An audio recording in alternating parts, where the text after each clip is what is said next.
Bonsoir à tous et merci de vous être connectés aussi nombreux pour participer au CIAF panel numéro 4 sur la thématique terrorisme et sécurité alimentaire au Bénin. Pour discuter de cette thématique, nous avons l'honneur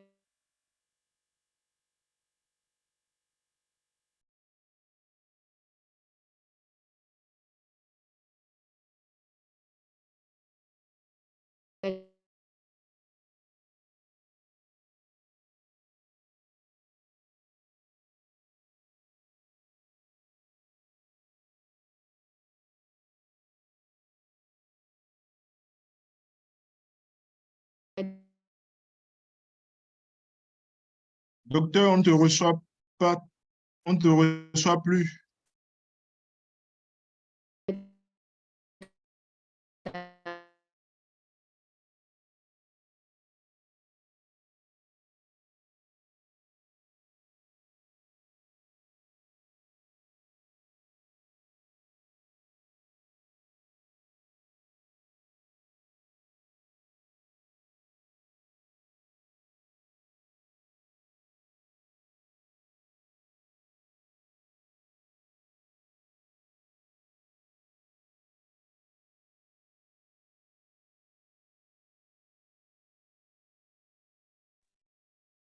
Vous recevez? Non, non, on ne recevait pas, hein? On te recevait pas Vous du me tout. recevez là maintenant? Oui, là maintenant c'est bon. Ça va. Ok, d'accord, merci beaucoup. Je crois que j'avais un problème de connexion. Alors, je suis en train de présenter les panélistes. Nous avons le professeur Mohamed Nasser Bako, agrosociologue,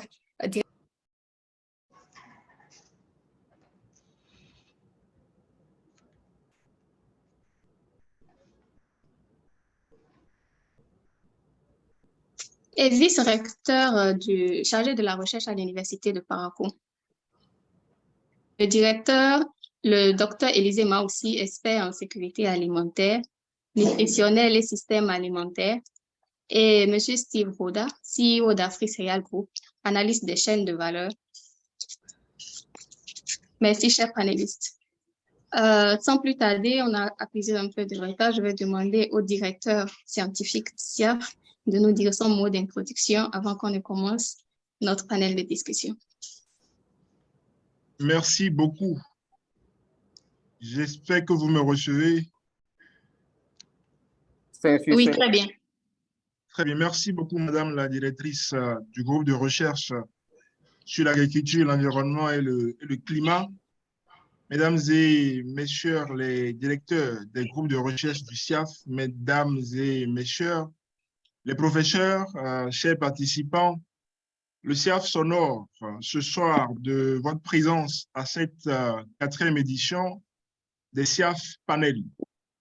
Au nom du président du CIAF, Dr Espedi Ologou, actuellement dans une région du Niger où la connexion n'est pas chose facile, je dis merci à toutes et à tous et je remercie particulièrement nos panélistes qui ont accepté spontanément l'invitation du CIAF. Merci infiniment. Alors, le CIAF est un think tank, un centre de recherche universitaire et d'expertise indépendant et pluridisciplinaire.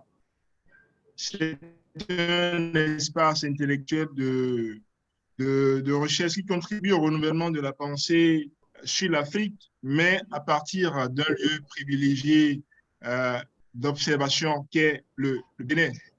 Et pour atteindre ces objectifs, le CIAF s'appuie sur plusieurs groupes de recherche, dont justement le groupe de recherche sur l'agriculture, l'environnement et le climat, qui nous invite donc ce soir à réfléchir sur le terrorisme et la sécurité alimentaire au Bénin. Je nous souhaite donc d'excellents et fructueux travaux. Merci beaucoup, PS. Pour modérer cette discussion, nous avons M. Ronald Kwago, il est agroéconomiste et il est assistant de recherche au GRAEC au CIAF. Ronald, the floor is yours. Merci beaucoup, directrice. Merci beaucoup, Thierry. Et merci à tout le monde. C'est un honneur pour moi de modérer ce soir ce panel du CIAF autour d'une thématique importante. Cette thématique s'imposait à nous en tant que membres du groupe de recherche sur l'agriculture, l'environnement et le climat du think tank CIAF. Vous conviendrez avec moi, c'est une problématique urgente, pertinente, qui pourrait devenir permanente. Et le CIAF, de par sa vocation d'information, de sensibilisation, de recommandation, de politique à l'endroit des acteurs impliqués dans les différents problèmes sociétaux que nous rencontrons, se devait d'initier cet échange. Et nous sommes honorés de la présence des panélistes que nous avons. Et sans plus tarder, je voudrais inviter le professeur Mohamed Nasser Bako à nous amener à comprendre cette thématique que nous allons discuter ce soir, terrorisme et sécurité alimentaire. Comment faut-il comprendre ces deux thématiques et de quoi est-ce que nous avons besoin pour suivre cette discussion et sans nous perdre avec vous. Merci bien. Cher professeur, à vous la parole, s'il vous plaît. Bonjour, chers amis auditeurs. Bonjour à tout le groupe ICARI. Je voudrais commencer dans un premier temps par vous remercier. Je constate que vous êtes une équipe de jeunes, mais qui fait de grandes choses. Et quand c'est comme ça, selon moi, ma vision et ma démarche, j'apporte tout le soutien qu'il faut pour que l'entreprise jeune que vous constituez puisse grandir et puisse impacter. Surtout que vous êtes dans le domaine de la recherche et puis, je vais dire, de la conscientisation de nos populations. Donc, merci beaucoup pour ce que vous faites. Merci aussi pour l'opportunité que vous me donnez d'intervenir sur un sujet qui est un sujet d'actualité, un sujet d'intérêt national, voire régional et même mondial. Je crois que je ne sais pas si je suis vraiment la personne la mieux qualifiée pour intervenir dans ce débat. Donc, ce que je dirais, c'est juste une petite contribution qui va permettre d'alimenter le débat et puis ensemble, avec les autres panélistes que je profite pour saluer, nous allons apporter notre contribution. Alors, vous savez, la question du terrorisme, la question donc de la sécurité alimentaire ou de l'insécurité alimentaire, on peut se demander est-ce qu'il y a réellement un lien et pourquoi on s'intéresse à ces deux problématiques-là. De toutes les façons, ce qu'il faut noter, la question de la sécurité alimentaire a de tout temps été une préoccupation de nos peuples. la question de la sécurité alimentaire, qui est parfois appelée également question de pauvreté. Et nos populations, dans leur grande majorité, ont été confrontées à ça. Et ce que nos populations n'ont pas connu et qui est nouveau, c'est la question donc du terrorisme. Et alors, est-ce que cet aspect nouveau-là, ce contexte nouveau, comment il peut impacter une problématique qui est ancienne? C'est un peu là tout le débat. Et vous savez que par le passé, on parlait beaucoup plus dans nos localités de conflits, de conflits agriculteurs-éleveurs. On s'intéressait beaucoup plus en termes de gestion des ressources naturelles. On s'intéressait beaucoup plus à la gouvernance, aux questions de pression foncière, aux questions donc de marchandisation des ressources, de mauvaises pratiques, de conflits ouverts et progressivement donc de conflits violents. Aujourd'hui, on note qu'on est passé des conflits violents entre les catégories socio-professionnelles, je veux parler beaucoup plus des agriculteurs, des éleveurs, vers des conflits qui vont opposer cette fois-ci pas seulement des gens d'une catégorie socio-professionnelle, mais qui vont concerner différents acteurs, différents acteurs. Et ici, les acteurs, c'est comme des acteurs qui se mobilisent, n'est-ce pas, pour aller contre ce que le pouvoir établi, l'autorité établie a décidé. Donc, voilà le contexte dans lequel on est et que certains vont appeler terrorisme. Je voudrais commencer d'abord par définir ce qu'on appelle terrorisme. De mon point de vue, le terrorisme, c'est l'utilisation évidemment systématique de la force, de la violence pour atteindre un objectif politique. Alors, utiliser la force, comme vous le savez, on le dit, la force ou la violence, c'est l'arme des faibles. Donc, l'on utilise la force, la violence que quand on est en situation de faiblesse en réalité. Ce sont les faibles qui utilisent la violence pour parvenir à leurs objectifs.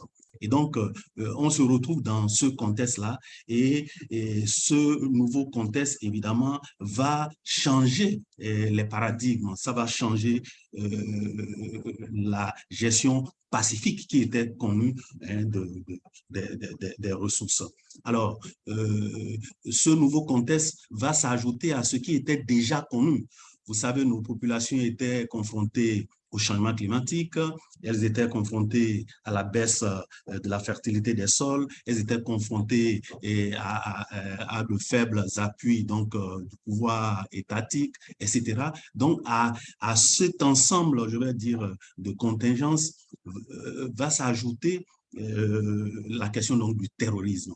Et en situation donc, de terrorisme, qu'est-ce qui va se passer? Peut-on assurer la sécurité alimentaire? Peut-on assurer la sécurité alimentaire? Je ne voudrais pas ici dans ce débat rentrer dans les considérations trop théoriques, mais je veux rester simple pour que tout le monde puisse comprendre.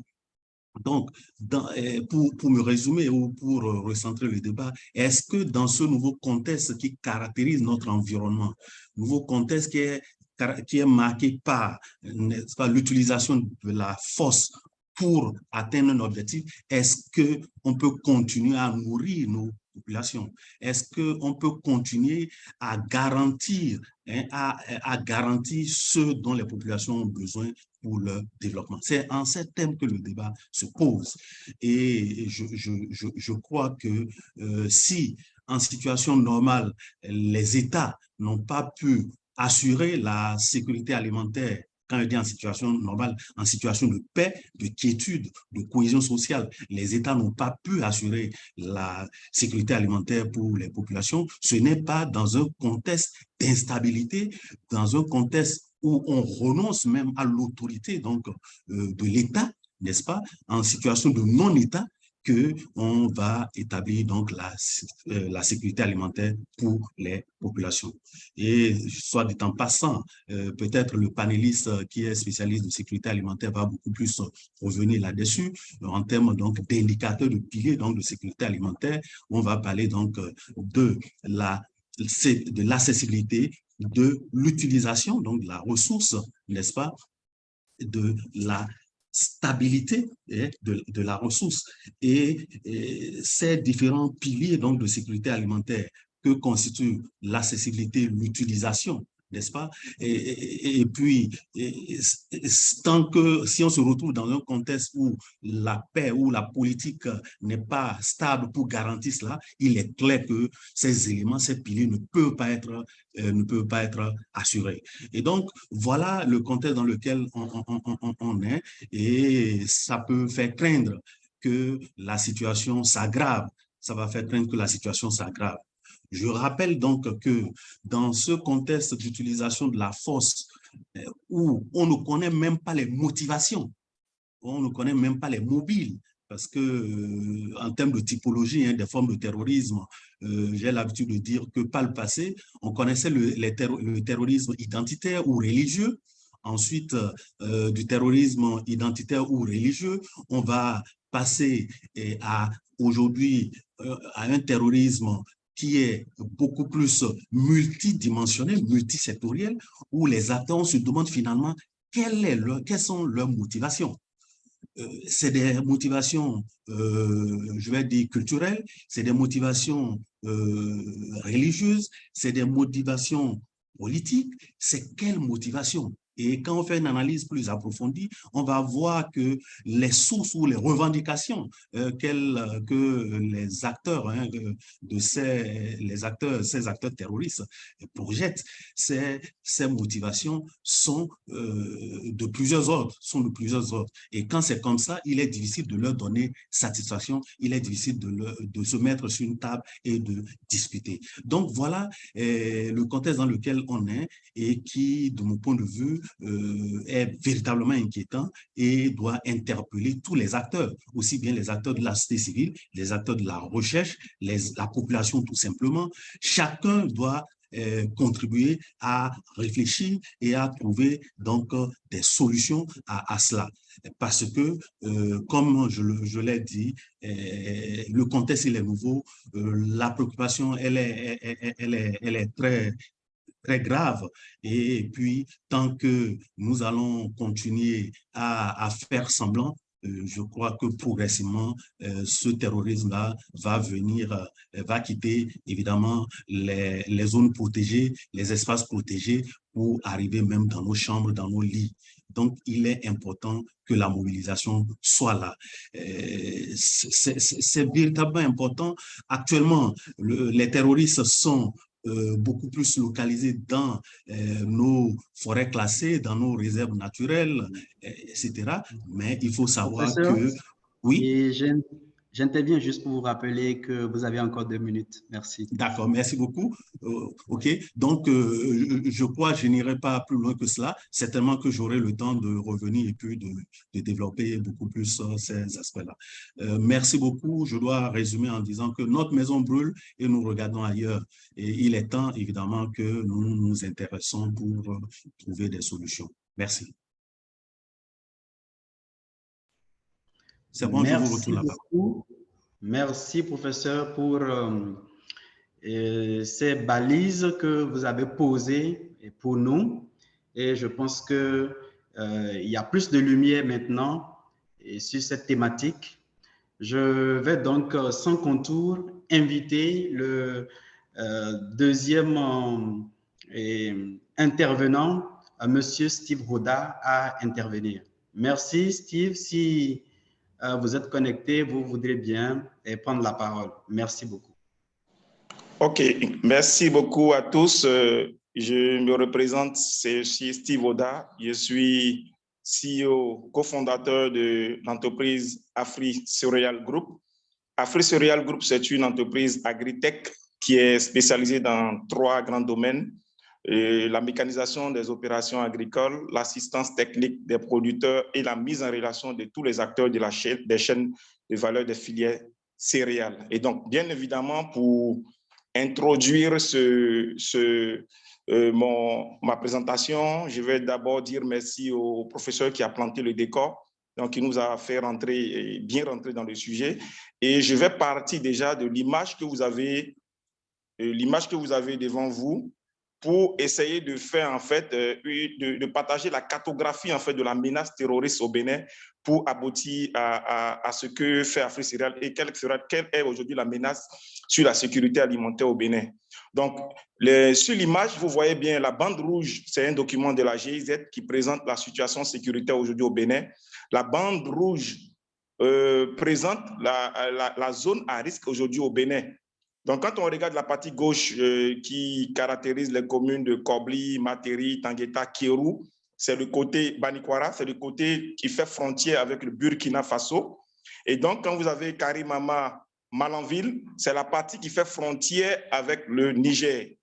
Donc, l'ensemble de ces communes, de ces zones sont aujourd'hui menacées par le terrorisme, vu la relation que nous avons avec les pays qui étaient déjà touchés auparavant. Donc, aujourd'hui, quand on prend les activités d'Afrique Céréales, vous allez voir sur la partie gauche qui a été entourée là, vous allez voir Materi. Materi, Afrique Céréales intervient avec un dispositif de plus de 4 machines qui travaillent dans cette zone-là. Quand vous avez sur la partie droite à Malanville, sur l'extrême droite, vous allez voir que nous intervenons également à Malanville. Donc, l'ensemble de ces communes aujourd'hui menacées par le terrorisme, Kobli, Materi, Tangueta, Banikwara, Karimama, Segana, Kalale, Niki, sont des zones à fort potentiel agricole. Donc, je vais demander à la technique de passer la deuxième page. OK. Donc, vous allez voir sur cette image déjà que représentent ces communes-là. Que se représentent ces communes en termes de potentiel agricole. Donc, si je prends par exemple les filières céréalières dans lesquelles nous sommes positionnés, nous avons fait un travail avec les données du ministère de l'Agriculture de 2017 à 2018. Quand on prend le riz, le soja, le sorgho, le maïs et le fonio, on va voir qu'au niveau du riz, par exemple, quand on prend la production nationale sur les statistiques de 2017-2018, les zones touchées par le terrorisme aujourd'hui représentent 54,48% de la production nationale. Ce qui montre en fait combien de fois on est menacé sur le plan alimentaire, parlant du riz. Revenons sur le sorgho, qui est une culture également pratiquée dans ces zones-là. Quand on prend le sorgho qui est dans la 3e colonne marquée, on voit bien que le potentiel de production de ces zones-là représente 48,43%. Si on prend ces statistiques au plan global, au plan national, on voit que la production totale de ces zones là-bas en 2017-2018 était de 591 713,20 tonnes de produits céréaliers sur l'ensemble des 5, ce qui représente 26,95% de la production nationale. Si on veut revenir sur les communes où Afrique Céréales intervient, à Malanville et à Materi, quand on prend Malanville, c'est 68 000 tonnes de riz, ce qui est vraiment très important dans la production nationale. Si on prend le sorgho, au niveau de Materi, on est à 8 000 tonnes. Donc, cela veut dire quoi? Cela veut dire qu'aujourd'hui, le terrorisme est une forte menace pour la sécurité alimentaire au Bénin parce que c'est le cœur de l'économie béninoise qui est touchée, donc la production. Et donc, c'est pour dire que nous devons, comme le professeur l'a dit, la maison brûle, nous ne devons pas regarder ailleurs.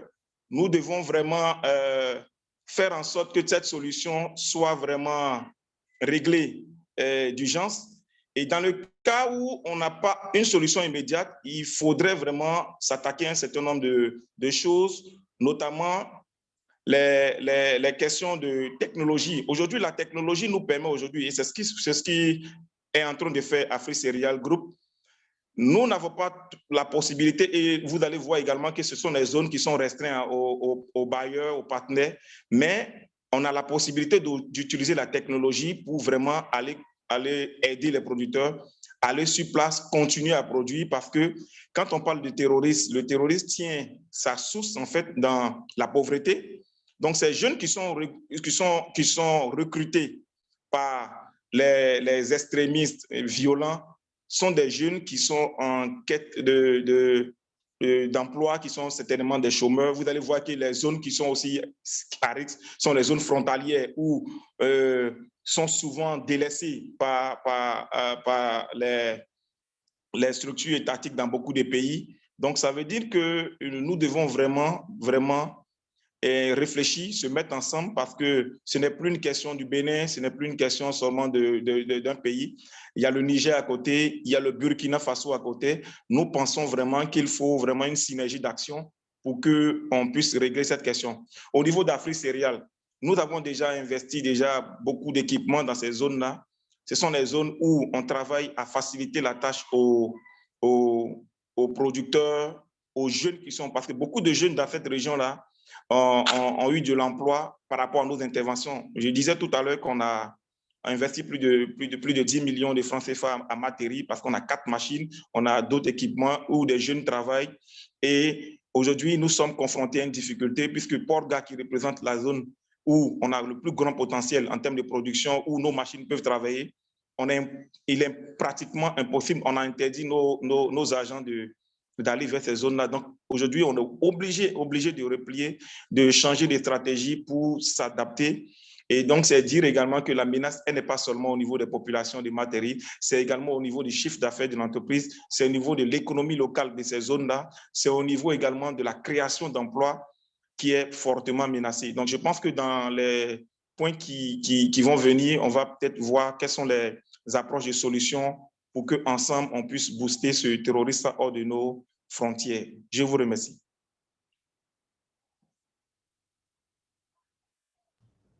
Merci beaucoup, Monsieur Oda, pour cette présentation. De par votre intervention, et nous avons pu visualiser un peu, mettre une image sur les zones touchées, sur les communes touchées, et notamment ce que ces communes représentent en termes de production agricole, et avec un focus sur les productions céréalières. Merci. Je vais de ce pas inviter le docteur Maoussi à bien vouloir intervenir s'il est avec nous. Merci, docteur.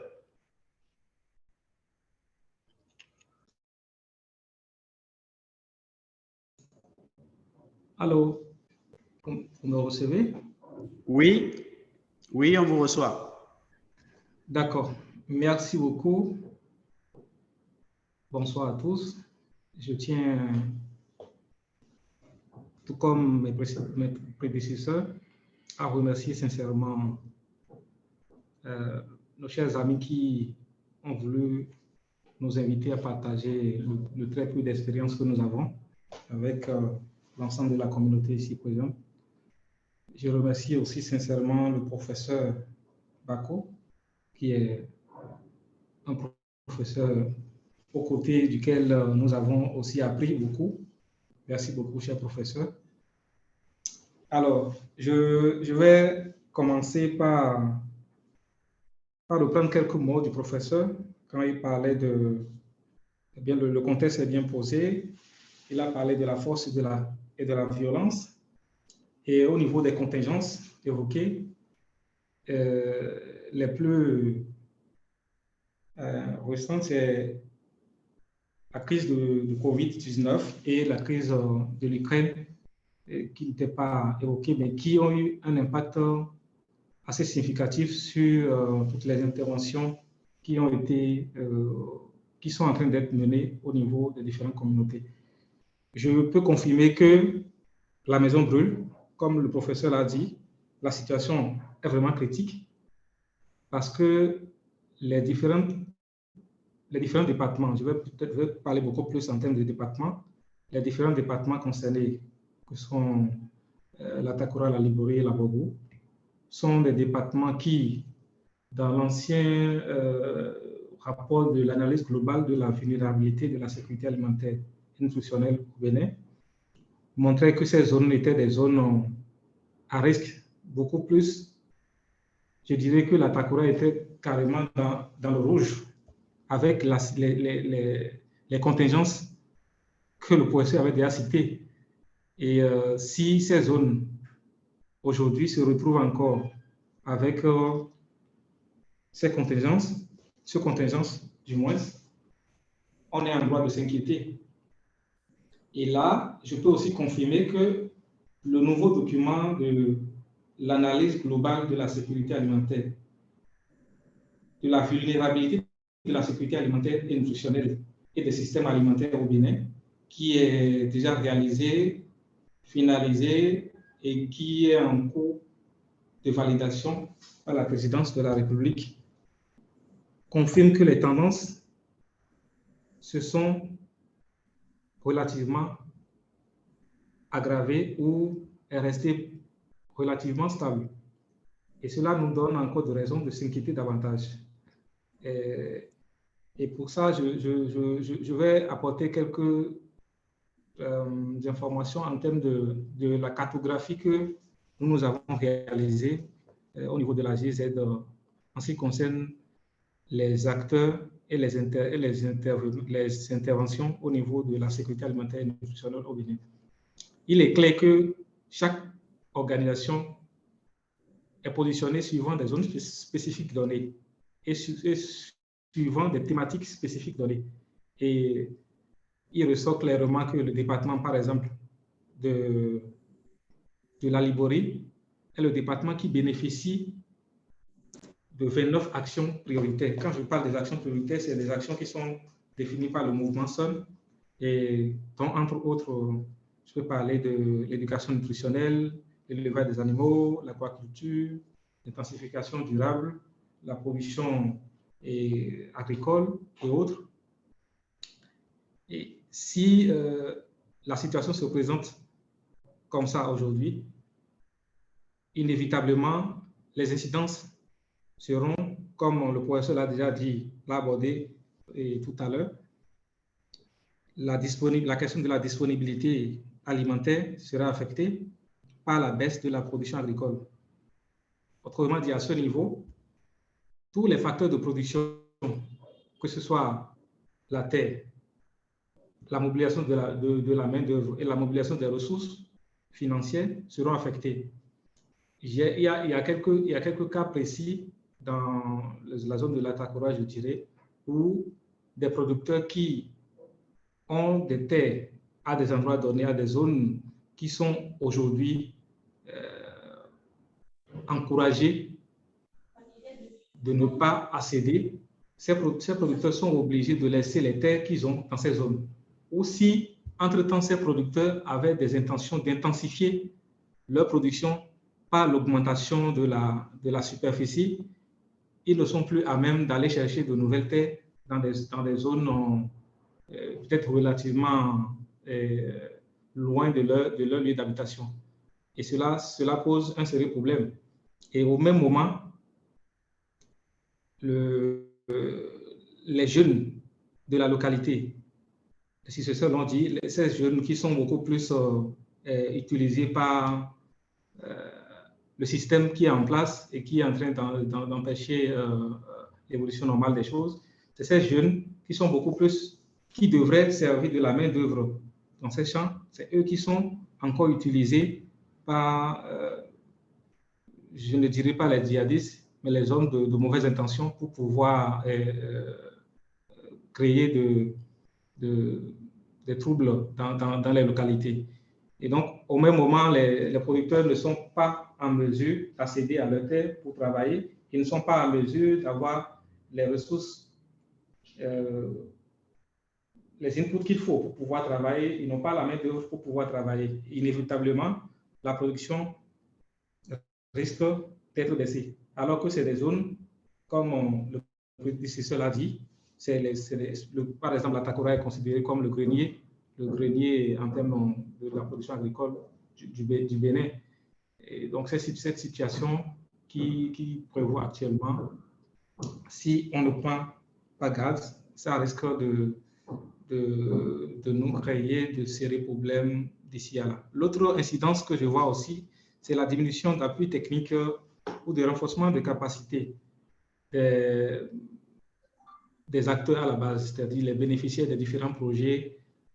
Je prends par exemple, nous, à la GIZ, la carte a été présentée tout à l'heure. Les zones rouges qui ont été montrées, c'est des zones qui sont actuellement, je ne dirais pas interdites systématiquement d'accès, mais s'il faut accéder à ces zones, il y a un certain nombre de mesures qu'il faut prendre.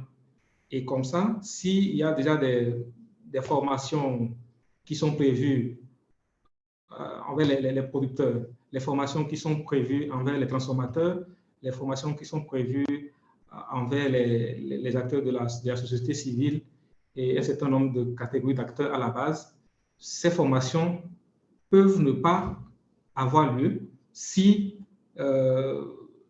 l'institution ou l'organisme n'avait pas mis en place une approche relativement flexible et très proche des cibles pour que même s'il y a des difficultés d'accès à ces zones, il y aurait par exemple les relais communautaires ou des volontaires dans les villages qui s'étaient déjà formés sur un certain nombre d'aspects et qui vont constituer des relais d'information pour les différentes informations qu'il y a à apporter aux producteurs et à la base. L'autre incidence en matière de la situation dont on parle sur la sécurité alimentaire, c'est aussi la fermeture d'un certain nombre de marchés. Je l'ai déjà dit tout à l'heure, pour s'approvisionner, même si ce n'est pas des produits directement agricoles, ou même si le producteur réussit quand même à produire un peu, il faut quand même qu'il accède au marché pour pouvoir vendre. Donc, dans le cas actuel, c'est vrai qu'il y a un certain nombre de dispositifs que l'État a mis en place au niveau de la zone pour garantir un peu la libre circulation des biens et des personnes, mais cela ne donne pas suffisamment, je pense, à mon avis, parce que j'ai été plusieurs fois sur le terrain, ça ne donne pas ça peut ne pas donner suffisamment de garantie aux populations à la base de se rendre facilement dans les marchés pour pouvoir écouler le produit. Et Docteur Maoussi, j'interviens juste pour vous dire que vous avez encore 2 minutes. Merci. Ok, c'est très rapide. D'accord. Donc, et comme perspective, par exemple, nous avons développé une approche que nous appelons approche cascade. Cette approche par des responsables au niveau décentralisé, c'est-à-dire les structures décentralisées de l'État. Et après ce niveau, il y a les relais communautaires et il y a les volontaires au niveau du village. Et cette approche a été un succès pour nous au moment de Covid-19. Quand on n'avait pas la possibilité de se rendre sur le terrain, toutes nos formations, toutes nos interventions ont continué par les relais que nous avons au niveau de nos communautés. Je sais que d'autres organisations aussi ont des approches similaires et qui, je pense, par la suite, seront encouragées pour pouvoir répondre efficacement à cette situation difficile à laquelle nous faisons face actuellement. Je crois que dans la suite des débats, nous allons essayer d'apporter beaucoup plus de clarification. Merci à vous.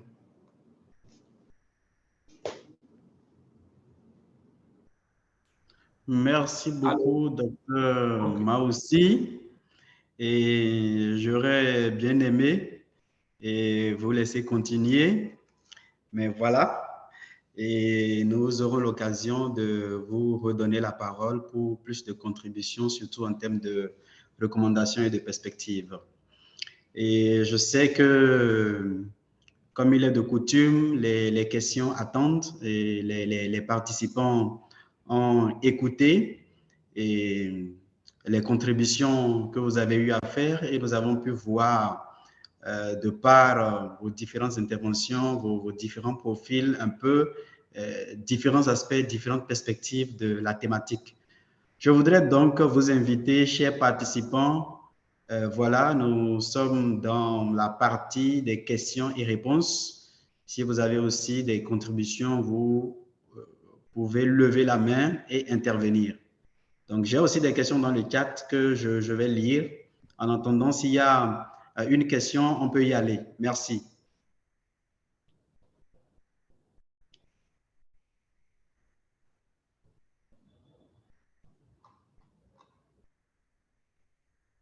Oui. Oui? C'est bon? Oui? Vous pouvez On peut aller? réagir, c'est ça? Oui. Bon, moi, j'ai vu dans le chat deux questions qui me sont adressées là. Il y a quelqu'un qui demande comment est-ce qu'on ne peut pas promouvoir la coproduction de sécurité. Entendez par là, comment est-ce que l'État peut travailler avec les communautés pour assurer la sécurité donc, des espaces menacés. Je crois que cette expérience est en train de faire ses preuves dans certains pays tels que par exemple le Burkina Faso. C'est un peu l'option de pouvoir en place, associer les populations dans la production donc, de la sécurité, armer même s'il le faut, ou tolérer que les citoyens ordinaires prennent des armes pour protéger leur commune, leur localité. En fait, c'est un couteau à double tranchant. Même si à première vue, pour les adeptes des gestions participatives, ils peuvent applaudir cela, mais je dis il faut faire attention. C'est un outil qu'il faut manipuler avec beaucoup de prudence parce que lorsque on a utilisé ce genre de stratégie, à la fin, quand on finit de gérer alors le terrorisme, c'est que ce sont ces mêmes acteurs-là qui redeviennent dangereux et contre qui il faut lutter. Alors, ce à quoi moi j'appelle, c'est plutôt une coproduction de sécurité, mais qu'à l'intérieur de la communauté, qu'on identifie des acteurs qui sont maintenant spécialisés, qui sont formés, parce que le soldat ordinaire ne peut plus faire ce genre de combat. Le soldat ordinaire sait lutter contre un autre soldat qui a reçu une formation avec des règles.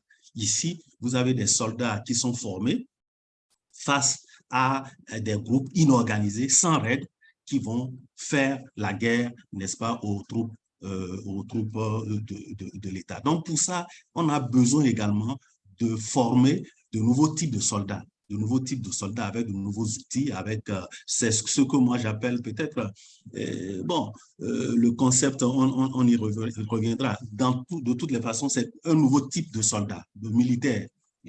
C'est ce que je pense. Et dans ce sens-là, puisque ces soldats vont venir de la population, on pourrait parler donc de coproduction de la sécurité. C'est ce que je veux dire. Une autre question qu'on m'a adressée, c'est comment est-ce que les organisations paysannes ou bien les organisations à la base peuvent aider à gérer ces questions donc, d'extrémisme, de terrorisme. Je crois que les organisations à la base peuvent jouer un grand rôle. Dans un premier temps, dans la conscientisation de leurs membres, dans la formation donc, de leurs membres et puis également dans la circulation de l'information. Parce qu'on est dans un système où quand vous avez l'information, vous prenez de l'avance sur l'ennemi. Et c'est de ça qu'il est question. Et à travers le renforcement donc, de ces organisations à la base, il est clair que ce sera difficile que l'ennemi puisse pénétrer et puis avoir des failles pour pouvoir mener ces mauvaises actions. Donc, il faut plus renforcer donc, ces genres d'organisations en les formant pour qu'elles forment également leurs membres. C'est un peu comme ça que je vois leur rôle dans la réduction de cette forme de violence. Voilà ce que je voudrais dire pour permettre aussi aux autres collègues d'intervenir. Merci. Merci, professeur. Et il y a des questions pour Steve. OK, super. Merci, D'accord, Ronald. oui. C'est bon, Ronald? Oui. Une première question, oui, bien sûr. Une première question qui vous est adressée dans le chat est de savoir comment utiliser les technologies et pour accéder aux zones à risque.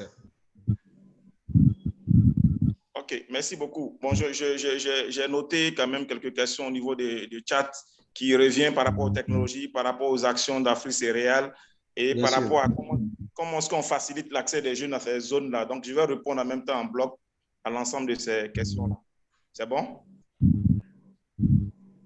OK, donc la première question qui a été demandée est quels sont les types de matériel qu'on utilise voilà, à Matéria, à Malanville, à Kandi. On utilise les tracteurs. On a un partenariat avec la Sonama qui nous permet de travailler avec la location des tracteurs. On a aussi les moissonneuses, on a des batteuses qui sont positionnées à Malanville, qui sont positionnées également à Matéri, les batteuses de riz, les batteuses de soja. On a les techniciens sur place qui travaillent. Donc, la stratégie, quelqu'un a demandé comment est-ce qu'on a changé de stratégie. La stratégie a constitué à se concentrer d'abord sur, à donner plus de responsabilités aux jeunes qui sont dans ces localités, qui sont dans ces communes-là. Donc, des superviseurs terrain qui aujourd'hui sont formés pour intervenir, puisqu'il sera difficile de faire descendre des gens vers ces zones-là. Donc, pour responsabiliser plus les acteurs au niveau local. Et nous avons, en plus de ça, ces jeunes qui sont formés là, nous avons mis un accent particulier sur la technologie. Donc aujourd'hui, on a développé une application App Céréales. L'application App Céréales permet aujourd'hui aux producteurs de pouvoir faire un suivi de son exploitation. Et désormais, il sera possible même de pouvoir utiliser de l'intelligence artificielle à travers l'application. Donc toutes les questions, vous pouvez lui demander quelles sont les zones à risque où le terrorisme est menacé. L'application va vous répondre automatiquement, c'est interactif. Ou comment produire, comment servir les services d'Afrique céréales. Donc, la version 1 est déjà en ligne, la version 2 sera déployée tout à l'heure pour vraiment faciliter, suivre le producteur dans la gestion de son champ. Donc, quelqu'un demandait par rapport à ça, comment la technologie peut intervenir dans une mesure où il y a un contexte sécuritaire difficile. Donc, nous, on pense aujourd'hui qu'en dehors de ce qui se fait déjà sur l'accès au marché qui est intégré dans App Céréales pour faciliter l'accès au marché, il est possible également qu'on travaille avec nos gouvernants, avec la recherche et tout ça sur, par exemple, la surveillance à distance à travers les drones. Donc, au Rwanda, on livre des médicaments dans des communes avec des drones. Donc, c'est comme ça qu'on peut envoyer des semences, des engrais via des drones dans des villages. Ça se fait déjà au Rwanda et ce n'est pas difficile. Donc, la surveillance à distance avec les zones, et même la surveillance des zones à risque, comment évolue la production et tout ça, peut être surveillé. Donc, ça permet de déclencher des systèmes d'alerte précoces en ce qui concerne la communauté, s'il y a une menace au niveau de la communauté, s'il y a une menace au niveau des productions. Et en plus de cela, nous, on est en train de travailler également avec un partenaire tunisien sur les capteurs intelligents. Les capteurs intelligents sont capables de dire déjà dans le sol qu'est-ce qui se passe. Il y a un manque d'eau, il fait un peu trop chaud, la plante demande des choses pour qu'on puisse déclencher également comme certains pays, les gens déclenchent déjà des technologies d'irrigation à distance. Donc, voilà les technologies de pointe sur lesquelles aujourd'hui il faut se positionner. Il y a beaucoup de jeunes qui continuent de faire des formations peut-être dans nos universités qui ne répondent pas aux besoins du marché. Pourquoi ne pas commencer par se concentrer vers les secteurs comme l'intelligence artificielle, ça s'est fait à Epitech, Bénin, tout ça. Il y a d'autres secteurs où il faut renforcer la compétence dans nos universités pour ces jeunes-là, pour gérer tous ces travaux-là. La communication sécurisée. On peut mettre en place des systèmes de communication sécurisée qui alertent déjà s'il y a une menace dans une zone pour savoir comment ces jeunes dans ces zones peuvent intervenir directement pour protéger leur famille ou bien pour se protéger d'eux-mêmes. Donc, voilà autant de solutions qui sont à portée de main aujourd'hui. Il suffit juste de réorienter la formation vers les besoins aujourd'hui du marché, de l'économie.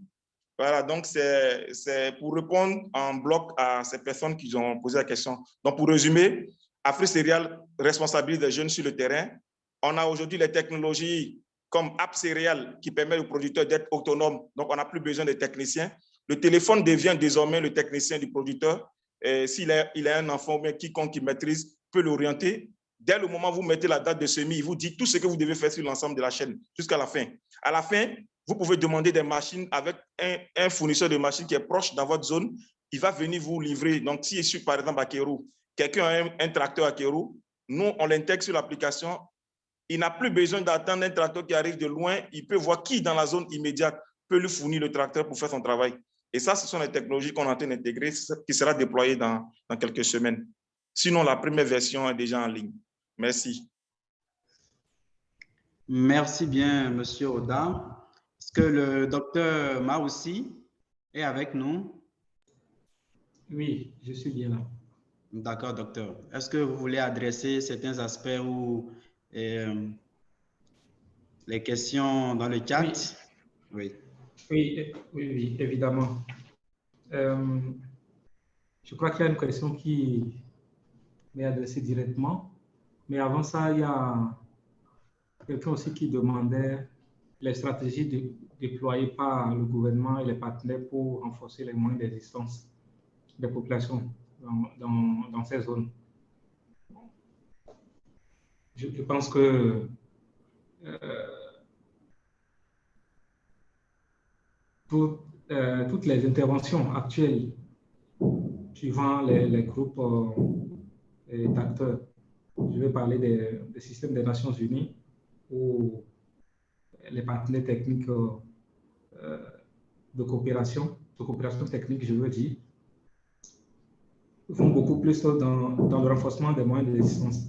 Maintenant, je voudrais me rassurer que la question, c'est pour savoir s'il y a des actions spécifiques pour le contexte actuel qui est prévu ou qui est en train d'être prévu. Si c'est ça, je peux déjà commencer par répondre en disant que oui, il y a un certain nombre d'actions qui sont prévues ou qui ont déjà même démarré, je dirais. Récemment, le gouvernement de la République du Bénin, avec l'Union européenne et l'UNICEF, ont lancé un projet intitulé le projet Jeunes pour la paix au nord du Bénin. Et ce projet a pour objectif de promouvoir la culture de la paix et de renforcer la résilience des adolescents et jeunes par l'éducation et la formation professionnelle dans les communes. Cela suppose que, au-delà même des aspects techniques que les différents projets peuvent apporter à ces jeunes dans ces communautés, il faut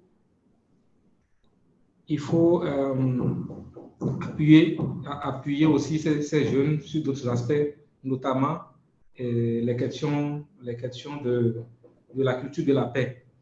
Parce que je suppose, quand vous avez la culture de la paix, et même quand on vient vous proposer de l'argent pour faire des actions que vous ne jugez pas bien, non seulement pour vous-même ou pour votre communauté, c'est pas si évident que vous acceptez de le faire. Donc ça par exemple, c'est une initiative. Et il y a une autre initiative récente aussi, toujours en 2023, de la FAO, qui est un projet transfrontalier, hein, qui appuie le renforcement de la sécurité communautaire et la gestion et la prévention des conflits. Oui, bien sûr lié à la transhumance et à la gestion des ressources naturelles. Et aussi, à ce niveau, l'aspect renforcement de la sécurité communautaire est beaucoup plus accentué sur les jeunes. Parce que c'est beaucoup plus sur cette couche de la population que les djihadistes agissent beaucoup pour pouvoir troubler la population. Donc, bien sûr, il y a plusieurs initiatives qui sont déployées par le gouvernement et les partenaires. Je sais qu'il y en a encore plusieurs actuellement dans le pipeline dont je ne peux pas pour le moment parler. Je vais me limiter à ces deux-là pour l'instant. Et je crois que mon intervention aussi répond à la seconde question qui demandait si, au-delà de l'appui technique, s'il y a des solutions concrètes qui sont envisagées pour assurer la sécurité alimentaire. Une fois que les jeunes sont techniquement appuyés et qu'ils auront des notions sur la paix, la culture de la paix, je veux dire la culture de la paix dans leur communauté. Je crois que librement, ils vont vaquer à leurs occupations dans leur communauté pour pouvoir contribuer efficacement au développement de leur communauté. Voilà ce que je peux dire pour l'instant. Je ne sais pas s'il y a d'autres questions dans le chat qui... Merci bien, docteur. Je vois des mains levées et donc je vais tout de suite demander à Monsieur Afoukou s'il est avec nous de bien vouloir prendre la parole et d'intervenir. Alors, j'espère que tout le monde m'entend bien. Oui, Monsieur Afoukou, vous voudrez bien me préciser à qui votre question est adressée? Oh, bon, si c'est une question adressée à tous, tu voudras aussi nous préciser cela. Et veuillez rester bref et concis. Merci bien. Merci. Je n'ai pas une question que je voudrais adresser aux panélistes, mais je voudrais apporter une contribution au débat. J'espère que c'est aussi possible de faire ça.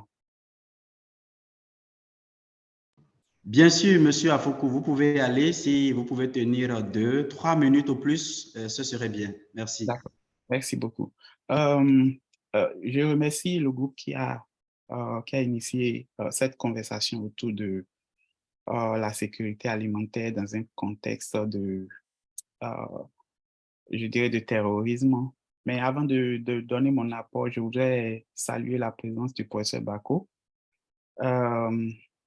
aux côtés de qui j'ai eu la chance de faire mes premiers pas dans la recherche avant de m'envoler pour continuer les études ailleurs.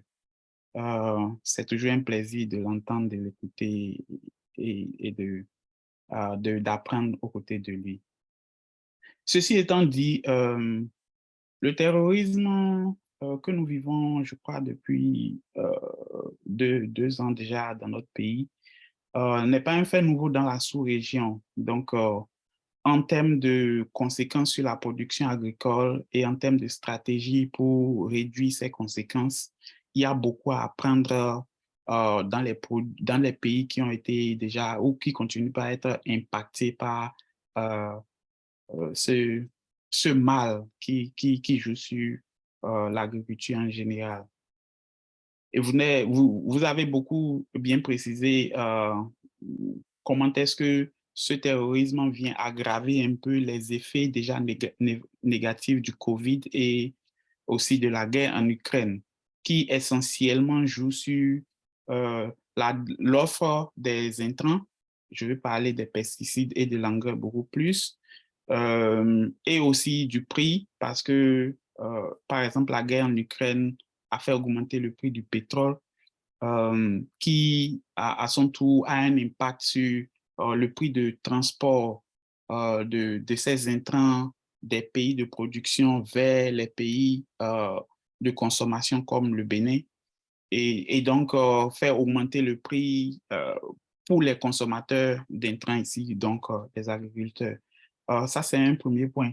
Le second point, c'est au niveau local, comme monsieur, je crois que c'est Honda l'a dit, c'est comment est-ce que ce terrorisme affecte l'offre des services locaux en termes de offre de services pour la production agricole, la mécanisation agricole, et même aussi en termes d'offres de services pour la vulgarisation agricole, comme M. Élisée l'a dit.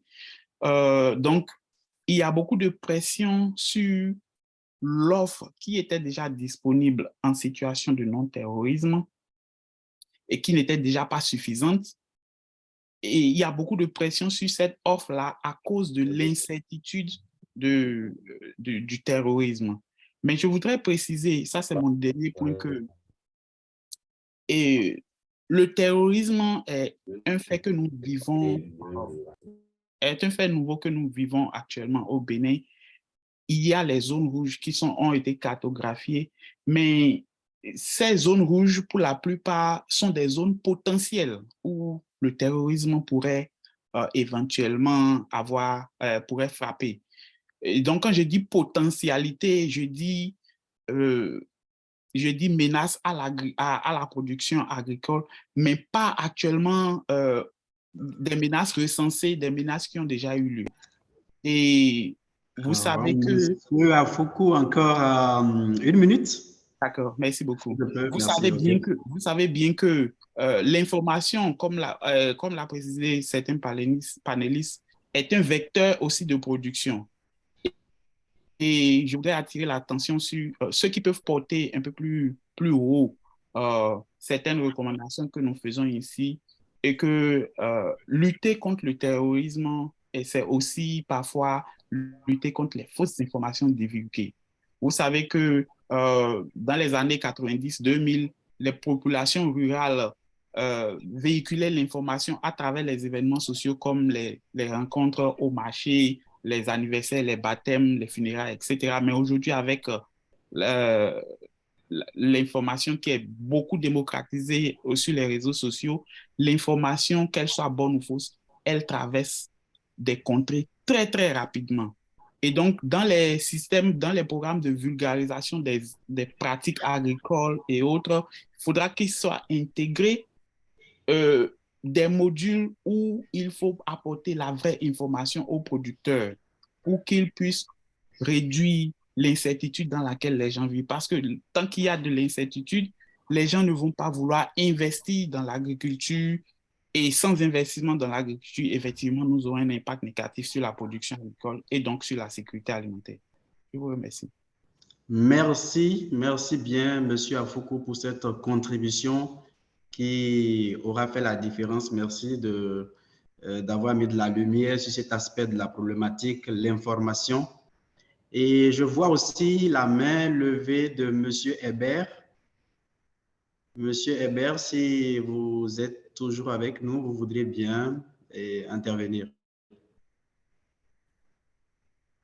Merci Ronald, bonsoir à tous. Est-ce que vous m'entendez? Oui. Merci. On vous entend très bien, oui, vous pouvez aller. Merci. Merci, je remercierai tous les panélistes ainsi que les participants aussi. Merci aussi pour cette initiative. Et j'ai déjà posé des questions, du coup, je voulais faire une intervention très rapidement pour remettre notre attention sur une problématique qui est l'enjeu d'associer aussi les acteurs qui font face quotidiennement aux terroristes à ce genre de discussion. Parce que nous sommes agronomes, on ne sait pas tenir les armes face aux terroristes. Ce qu'on sait, c'est vivre les crises, voir l'impact de la crise sur notre secteur, mais on ne sait pas faire face aux terroristes véritablement. Du coup, c'est une suggestion aussi pour des échanges prochains sur le terrorisme, qu'on puisse avoir des acteurs qui véritablement sont sur le terrain au niveau de nos zones frontalières pour pouvoir faire face à ces vagues-là de terroristes qui essaient de rentrer dans nos pays. Et du coup, ça remet au cœur l'enjeu du dialogue et des concertations entre le civil et le militaire, parce qu'en termes de renseignement, c'est très utile pour pouvoir alerter rapidement, pour que la population locale puisse, à l'égard de certains signaux, rapidement alerter les acteurs qui puissent, avec les armes et les moyens nécessaires, quelqu'un a parlé de drones et tout ça, nous, en tant que producteurs dans nos régions, on n'a pas ces outils-là. Donc, il y a une nécessité, en fait, de cohésion, de synergie d'action entre les acteurs civils et les acteurs militaires pour pouvoir véritablement faire face à ce problème-là. Parce que on a écouté Steve, le professeur, et aussi Dr. Ma aussi, par rapport à l'impact. Et l'enjeu ici, c'est la sécurité alimentaire. Et tout ce qu'on a dit, c'est que ça bloque la production dans les zones. Et vous savez aussi que, vu les vagues, les terroristes rentrent dans certaines zones pour aussi s'accaparer de la production, notamment du bétail. Et donc, une fois qu'ils sont entrés, on ne peut rien faire pratiquement. On a eu des cas récents dans certaines zones où ils sont venus pratiquement tuer les gens et ramasser et partir. Donc, je pense que l'enjeu aussi, c'est sur la prévention comment faire pour qu'ils ne pénètrent pas le territoire. Et là encore, c'est le militaire qui pourra le faire. Merci beaucoup et c'est un plaisir de suivre ces différentes conversations. Merci bien, Monsieur Hébert, pour ces contributions pertinentes qui sont bien notées et qui seront prises en compte. Et merci aussi de mettre le doigt sur l'importance de la concertation militaire et civile et aussi l'importance de la synergie dans la lutte contre ce fléau. Et vous avez aussi parlé de l'importance de la prévention. Et par rapport à ça, je voudrais demander au professeur quels sont les outils, les mécanismes disponibles actuellement dans l'urgence pour déjà aider les populations qui habitent ces zones-là à mitiger les conséquences de ces déséquilibres et probablement aussi pour prévenir à l'avance les chocs qui pourraient venir. Merci bien, professeur. Ok, merci beaucoup. Je crois que le centre de toutes ces interventions-là, ça doit être les populations qui sont dans les zones à risque. C'est elles qui sont vulnérables, c'est elles qui sont exposées, c'est elles qui sont confrontées à la sécurité alimentaire. Et donc, c'est en leur direction que les actions doivent être prioritairement orientées. Et ces actions doivent être bâties, doivent être conçues avec elles. Je veux parler donc des populations. Et au nombre des actions, il y a l'information. L'information, comment est-ce que les populations ont accès à l'information et comment est-ce que à travers elles fournissent l'information pour les agents chargés de les protéger et de les sécuriser. C'est ça la clé. Et pour mieux gérer l'information, il faut former alors cette population-là. Il faut former. Et je le disais tout à l'heure, la formation va se faire à travers les organisations, leurs organisations. Ça ne doit plus être des organisations paysannes tout simplement où on se retrouve pour produire, pour vendre, mais ça doit être également, aujourd'hui, les organisations paysannes doivent être des organisations où on apprend à produire, on apprend à vendre, mais on apprend aussi à produire de la sécurité. Et donc, pour ça, il y a une certaine forme de il y a une formation qu'il faut leur apporter. Je crois qu'à ce niveau, nos institutions doivent commencer la réflexion et tout cela se fait au niveau des universités. J'entendais tout à l'heure Hébert dire un peu comme s'il nous déniait le droit de discuter de la question et qu'il fallait faire venir les acteurs qui sont les plus concernés. En fait, je pense que chacun doit apporter sa contribution et je suppose que ce débat que nous sommes en train de faire aujourd'hui, c'est un type d'acteur qui donne son point de vue. Certainement, il y aura d'autres où vous allez également inviter les acteurs directement concernés pour donner leur avis. Une autre proposition que je pense qu'il faudra faire, pendant longtemps, nous avons pensé qu'il faut apprendre, qu'il faut aller donner du poisson aux populations. J'appelle ça la logique du donner du poisson. Pour moi, au lieu de donner du poisson, il faut apprendre à pêcher. Il faut apprendre à pêcher. C'est ça la mesure durable. Donc, changer de paradigme, passer de cette politique donc de donner du poisson vers une politique d'apprendre à pêcher, qui est une politique qui amènerait les populations à être beaucoup plus autonomes et indépendantes. Parce que les populations pauvres, c'est à travers la pauvreté, à travers l'insécurité alimentaire que, évidemment, les terroristes peuvent faire leur recrutement, que, évidemment, les terrorismes vont trouver des populations vulnérables qu'elles pourront facilement, je vais dire, mettre sous leur coupe. Donc, c'est un autre levier sur lequel il faut agir. Un troisième levier, je le dis comme ça, peut-être, ça c'est au niveau de nous universitaires, au niveau de nos universités. Vous savez très bien, nous savons former, nous formons au niveau de l'Université de Parakou, par exemple, nous avons une formation en médiation sociale. Mais vous faites la médiation sociale quand vous vous retrouvez entre deux parties en conflit qui respectent les règles, qui ont des règles, n'est-ce pas, de conflits qu'ils respectent. Mais ici, ce n'est plus le médiateur social ordinaire ne peut pas gérer ce type de conflit. C'est pour ça que j'appelle à la mise en place d'un certain type de formation qu'on pourrait appeler les médiateurs sécuritaires. C'est des gens qui pourraient aider à pacifier, à gérer ce genre. Autant de mesures, je vais certainement revenir pour ne pas monopoliser la parole, que je pense qu'on pourrait proposer pour aider à solutionner et à prendre l'avance sur ces choses-là. De toutes les façons, il faut l'information, il faut la sensibilisation et il faut la formation. Merci. Merci, merci professeur pour ces clarifications. Et je vois la main levée de Madame ou Monsieur Abalo. Vous voudrez bien m'excuser, mais bon. C'est Madame ou c'est Monsieur Abalo. Si vous êtes avec nous, vous voudrez bien intervenir. Merci bien, c'est Monsieur Abalo. OK. Oui, moi c'est Abalo Towano, je suis ingénieur agronome. Donc, je remercie l'ensemble des panélistes, je vous remercie aussi, vous le modérateur, je remercie aussi tous les participants. Ma préoccupation, je pense, a été prise en compte par le professeur tout à l'heure. Donc, je voudrais parler du renforcement de la capacité dans ces zones à danger. Donc, je pense que si la population locale vraiment aussi a l'information qu'il faut et aussi en même temps inviter le groupe, le premier panéliste qui a parlé, donc dans leur quête, dans leurs actions dans la zone, profiter en même temps, d'accord, et créer cet emploi pour les jeunes.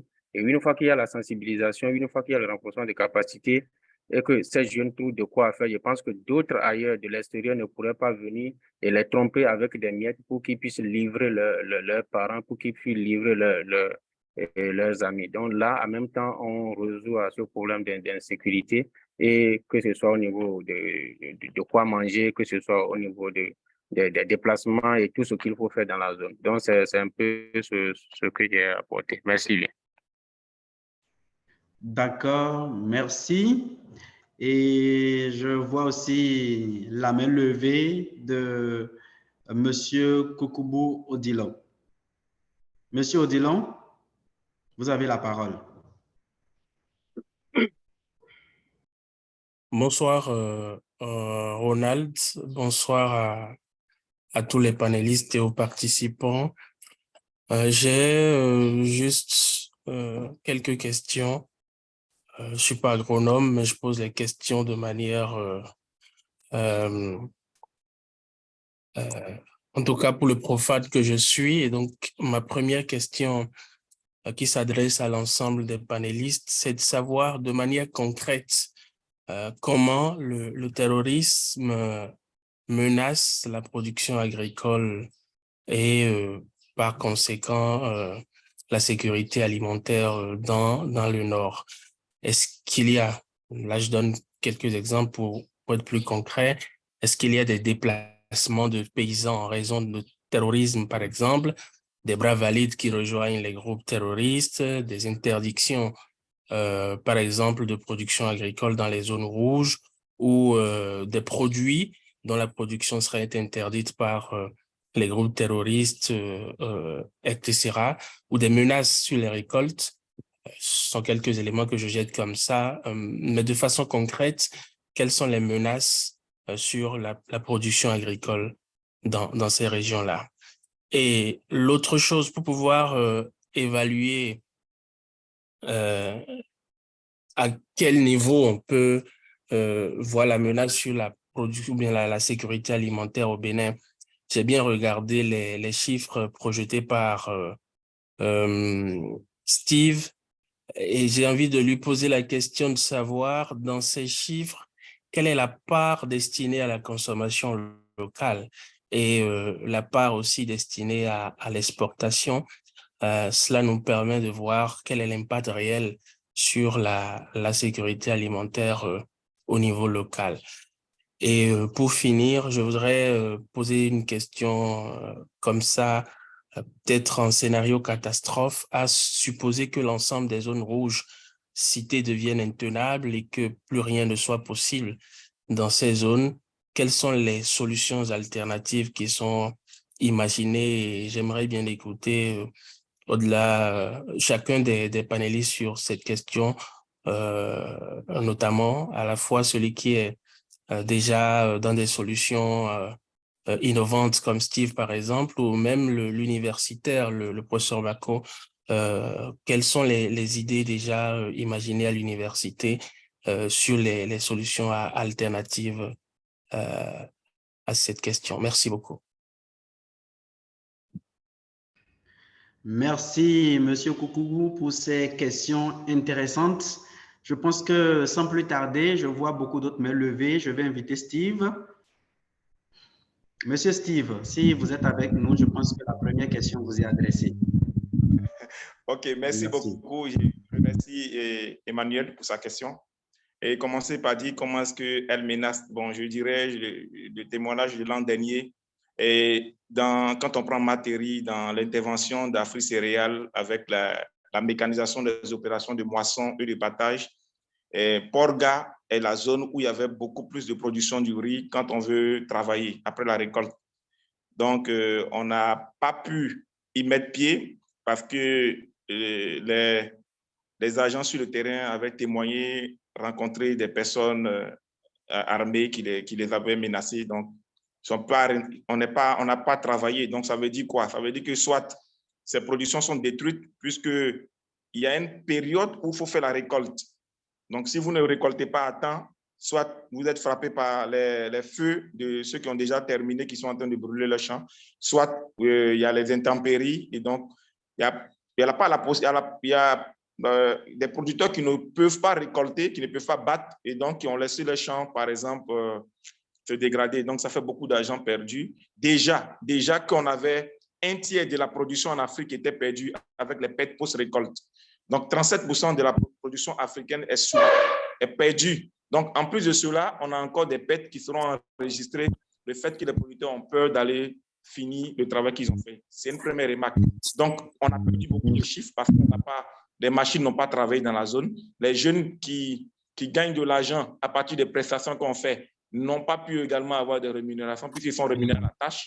Donc, ça, c'est un peu des conséquences sur la première partie. Et maintenant, la deuxième partie, c'est les solutions. Donc, tout à l'heure, le professeur ou M. Ma aussi a parlé de l'approche. Moi, je pense que l'approche basée sur les atouts, pour ne pas rendre les paysans mendiants, il faut aujourd'hui travailler sur les atouts. C'est quand on va être conscient qu'on a des atouts, on va commencer par réfléchir comment on protège ces atouts-là. Mais si on dépend que des autres, on va penser que oui, quand on aura besoin, ils vont nous donner. Quand on aura besoin, ils vont nous donner. Donc, on est permanemment dans l'assistanat.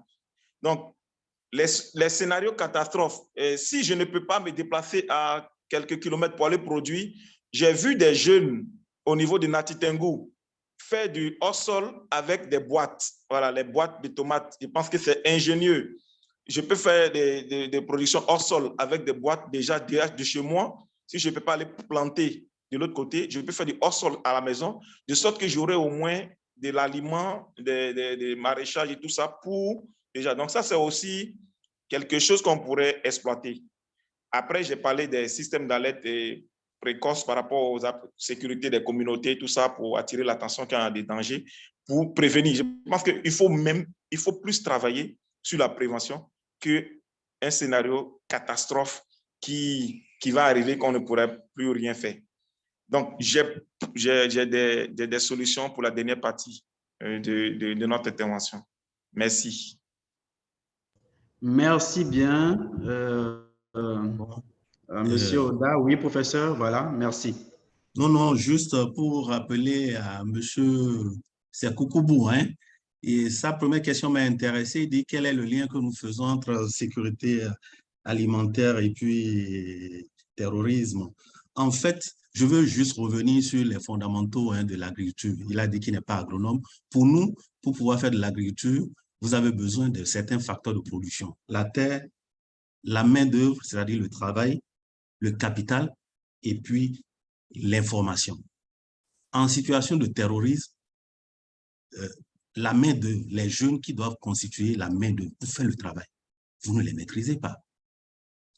La terre, les populations ont dû quitter. Et ça, les exemples sont connus hein, au nord Bénin, dans les zones au niveau de la carte que le collègue vous a présenté. Vous avez vu où des populations ont dû quitter, malgré la présence des forces de l'ordre, ont dû quitter. Et donc, la terre, aujourd'hui, n'est même pas disponible pour que ces populations fassent de l'agriculture. L'information, les agents du conseil agricole qui doivent aller les voir pour leur donner l'information sur comment produire, etc. Les facteurs de production, je veux parler de les engrais et autres qui doivent leur parvenir. Tout à l'heure, monsieur c'est Kouakou, hein, il vous a dit que les machines même qu'ils ont ils n'arrivent pas à mettre ça à la disposition. Donc tout ça là fait qu'au finish, la production que l'on obtient est insuffisante pour nourrir la population. C'est la disponibilité, c'est-à-dire la disponibilité alimentaire même est insuffisante. À plus forte raison, ce qu'on va dire, l'utilisation, l'accessibilité. Voilà en fait ce dont il est question. Et pour revenir à la situation concrète donc, du Bénin, nous avons assisté, c'est vrai, il n'y a pas encore eu des déplacements massifs. On n'a pas eu ce que j'appelle les migrants sécuritaires, mais il y a eu carrément des zones qui sont confinées, où les populations ne peuvent plus aller pour faire leur agriculture. Et ça, alors, puisque c'était déjà des zones où il y avait une pression foncière, le fait encore qu'on puisse rogner pour les empêcher donc de faire de l'agriculture, ça veut dire qu'il faut craindre, surtout à partir de cette année, nous allons noter cela, que la quantité de production donc de riz, de maïs et de soja et autres, ça va diminuer, ce qui va impacter inexorablement, n'est-ce pas, sur le disponible alimentaire. Et aussi sur le revenu, hein, le revenu ou le PIB au niveau national. Donc, c'est des questions réelles. Maintenant, vous dites, en situation de catastrophe, de scénario catastrophe, que faut-il faire? Qu'est-ce qu'il faut envisager? C'est que dans le scénario catastrophe, vous allez voir carrément des régions entières qui vont se déplacer. Donc, celui qui est à Cotonou, il ne faut pas qu'il pense qu'il est à l'abri. Il faut qu'il s'attende à voir, par exemple, le paysan de Lumbu, le paysan de Karimouman qui se déplace et qui vient à Cotonou et qui attend alors qu'on s'occupe de lui. Donc, il y aura un déplacement donc, de ces problèmes-là. Alors, l'État va se retrouver interpellé. Je ne suis pas sûr que nous ayons pris suffisamment de mesures pour gérer cela. C'est des situations qui ont été connues dans d'autres pays, n'est-ce pas? Et les mesures prises n'ont pas été à la hauteur, n'est-ce pas, des problèmes. Donc, ça a été finalement un chaos. Finalement, c'est le pouvoir établi, c'est-à-dire c'est l'autorité reconnue qui est finalement renversée et on assiste à de l'anarchie et à l'installation donc de nouveaux types de pouvoirs avec de nouvelles visions, avec de nouvelles règles et puis etc., etc. Donc, les principes démocratiques qui sont aujourd'hui les fondements de nos pays, vous allez vous retrouver avec des États, avec des pays où désormais les nouveaux dirigeants vont instaurer par exemple des systèmes politiques qui sont totalement à l'antipode de ces systèmes démocratiques que nous appelons de tous nos voeux. Voilà quelques éléments que je pense qu'il faut mettre sur la table et attirer l'attention des uns et des autres. Merci beaucoup. Merci, professeur, pour ces clarifications. Merci également à M. Koukoubou pour ces questions. Et si le docteur Maoussi veut aussi intervenir sur la question, il peut le faire rapidement. Et ensuite, j'inviterai M. Olou-Olé, qui est en ligne depuis un moment à intervenir. Docteur Maoussi. Oui, merci beaucoup. Non, je suis complètement en phase avec les apports de réponse donnés par le professeur, surtout quand il a abordé l'aspect de l'utilisation plutôt de l'approche bottom-up à la place de l'approche top-down. Et c'est en ce sens que moi, je pense qu'une recommandation au niveau des organisations qui interviennent dans toutes les zones sur l'aspect de la sécurité alimentaire et nutritionnelle serait de faire un travail de synergie, parce qu'il n'est pas rare de voir des gens, des institutions, je veux dire, des organismes, je veux dire, qui travaillent sur les mêmes cibles dans la même zone, et on ne gagne pas en termes d'efficacité. On n'est pas efficient. Ça, c'est une remarque que nous avons faite au niveau national. Tu vas voir, dans une zone, il y a l'UNICEF qui travaille sur les jeunes, renforcement de la résilience des jeunes. Le PAM aussi va dans le même sens, la GIZ aussi va dans le même sens, alors que nous avons de sérieux problèmes dans des communes à côté ou dans une même commune sur un autre groupe cible spécifique à côté ou sur une autre thématique spécifique à côté. Donc, je pense que la question de la synergie d'action, non seulement au niveau des collectivités locales, parce que c'est aussi ça, si on doit garantir la durabilité, la pérennisation de tout ce qui est apporté au niveau de la communauté, c'est qu'en plus des informations qui sont apportées, en plus des formations et des sensibilisations qui sont apportées, il faut que tous les acteurs à la base puissent travailler en synergie pour pouvoir lutter efficacement contre ce fléau. Sans quoi, on risque toujours de continuer à vivre cette malheureuse situation. Et je confirme ce que le professeur dit. La Banque mondiale et le FMI ont fait une projection pour les 5 et 10 prochaines années où un certain nombre des villes, des pays africains, il y aura une migration des zones, une forte migration, je dirais, des zones rurales vers les zones urbaines. Et donc, ce que nous observons déjà dans notre zone, ici au nord, ça donne déjà des prémices pour cette migration potentielle qui pourrait arriver d'ici à là. Et pour ça, il faut nécessairement que nous essayions de travailler de concert, de travailler en synergie pour pouvoir lutter efficacement contre ce fléau. Voilà ce que je peux ajouter pour l'instant. Merci.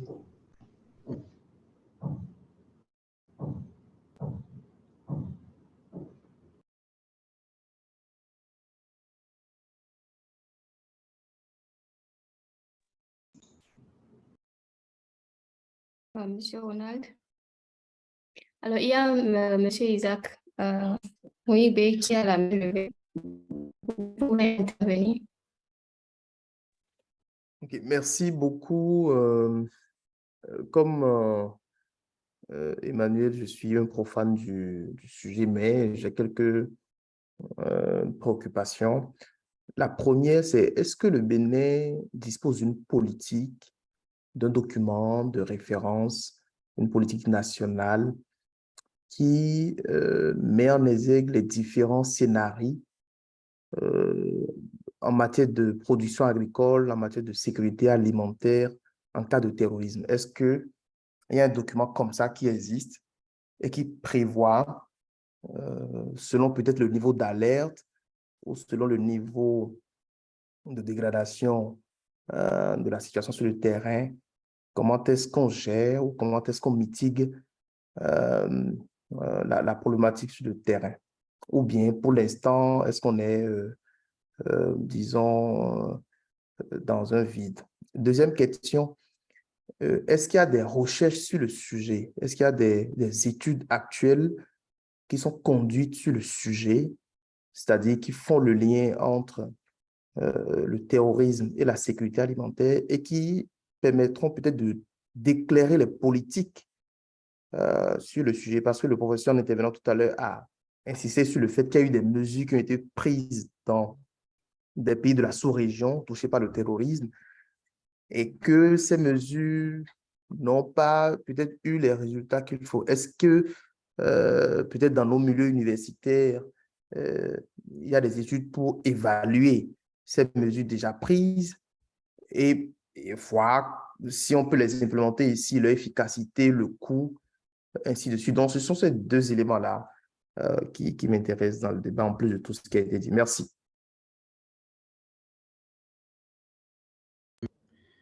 Merci bien, Monsieur Ounyigbe.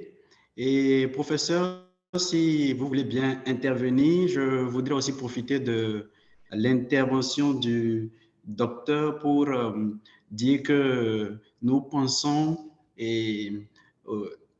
au scénario catastrophique. Est-ce que dans l'état actuel des choses, avec les villages qui ont été déplacés, on a des informations concernant des villages qui ont été déplacés, est-ce qu'on ne peut pas déjà considérer que, voilà, nous sommes déjà dans une situation catastrophique? Et par rapport à ça, comment vraiment trouver le juste milieu entre la nécessité d'apporter une aide tout de suite à ces populations-là qui sont dans la nécessité, qui sont déplacées, qui sont dans le besoin, et aussi avec la problématique de ne pas aussi sombrer dans l'assistanat. Merci bien.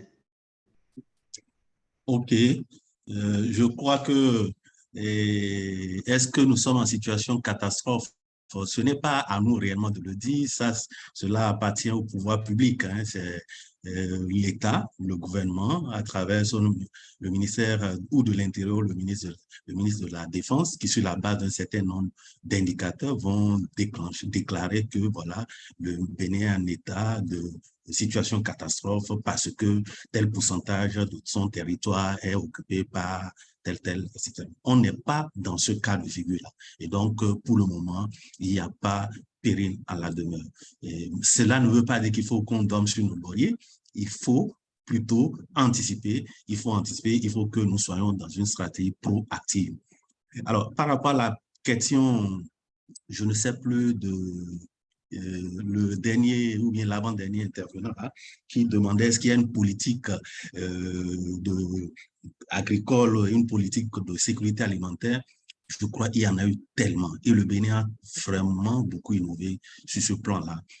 Beaucoup de documents de stratégie qui ont été élaborés, aussi bien sur la sécurité alimentaire, sur la pauvreté, sur l'agriculture, etc., surtout ces dernières années. Et je dois vous rappeler qu'aujourd'hui, tous les documents de stratégie sont élaborés avec le ministère du Plan. D'ailleurs, ils doivent apporter leur caution morale. Ils sont impliqués dans le processus et cela respecte une certaine démarche, une certaine procédure. Donc, c'est des documents qui sont très bien élaborés. Mais si vous vous rappelez bien au début de mon intervention, je disais que la question du terrorisme, en fait, est une question vraiment nouvelle. Il y a 2 ans, 3 ans, on voyait ça très loin. On voyait ça très loin, on voyait ça dans les pays sahéliens. On ne pouvait pas s'imaginer que nous, pays côtiers, quasiment côtiers, que le terrorisme sera une de nos préoccupations, vraiment. Mais on se retrouve face à cela. Ça veut dire que même si bien que ces documents de stratégie aient été bien élaborés, je ne pense pas que ces documents aient suffisamment pris en compte la question donc du terrorisme. Je ne peux pas véritablement le dire. De toutes les façons, il y a quelques actions que l'on va voir. Mais vu la qualité des documents, c'est sûr que les actions qui y sont contenues peuvent contribuer à endiguer dans une certaine mesure.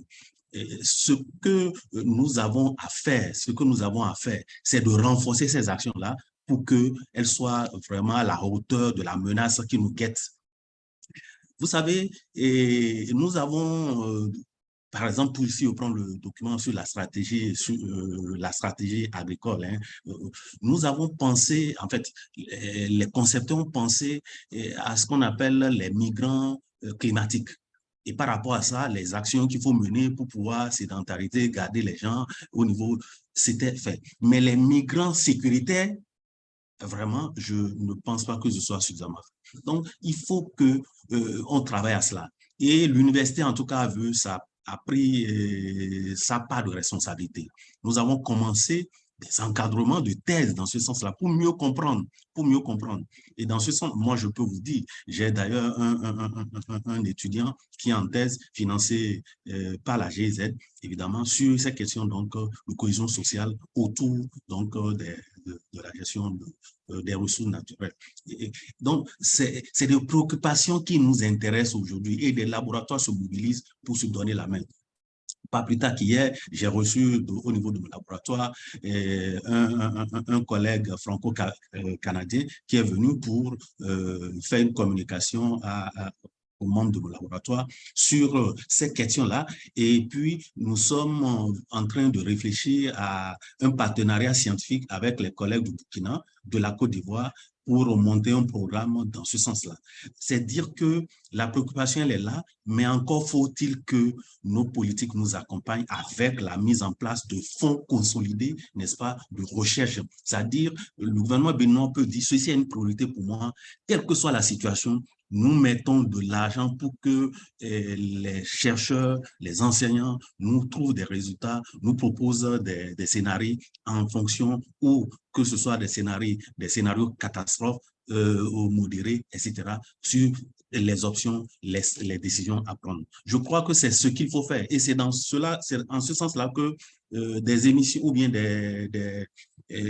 en fait, des rencontres comme celle-ci sont intéressantes parce qu'au terme de cet échange, je pense que les propositions seront consolidées et puis un plaidoyer sera fait certainement à l'endroit des décideurs et puis des politiques.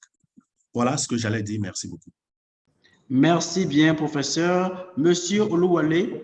Si tu permets. OK. Oui. Monsieur Oluwale.